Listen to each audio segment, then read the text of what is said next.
Hamas must be stopped. It is unconscionable that they kill civilians, hit hospitals and medical infrastructure, viciously suppress protest, target journalists and news organizations, radicalize children into extremism, have the blood of children on their hands, and use brutally violent tactics to obtain their desired outcome. We must take the moral high ground and turn Gaza into a parking lot. We must stand with the Israeli government, which also kills civilians, hits hospitals and medical infrastructure, viciously suppresses protest, targets journalists and news organizations, radicalizes children into extremism, has the blood of children on its hands, and uses brutally violent tactics to obtain their desired outcomes.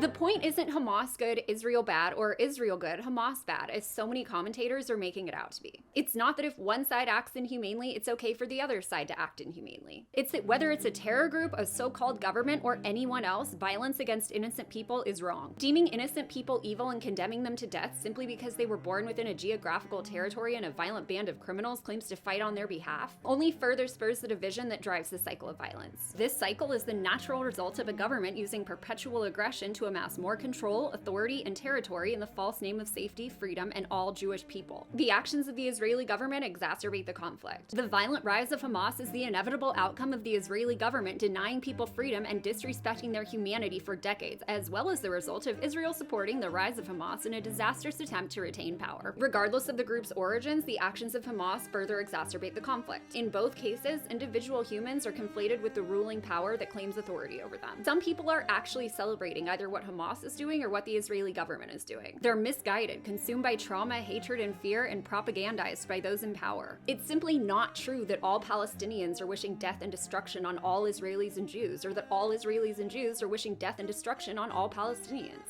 Claiming otherwise is delusional, tribalistic, and hyper-emotional. This collective demonization of millions of people feeds the violence and empowers those who commit it. Most human beings just want to be free and to live in peace alongside their families and loved ones and communities. The biggest threat to this in Israel and Palestine is not Israelis or Jews or Palestinians. It's the sociopaths with violent authority who manipulate the people and claim to represent them in acts of extreme brutality. But as long as so many people keep feeding into these ruling class divide and conquer narratives and endorsing this painful cycle of violence against the innocent while claiming the moral high ground, they will continue to chase that elusive peace, abandoning their humanity and hatefully wondering why perpetual violence repeatedly fails to stop violence.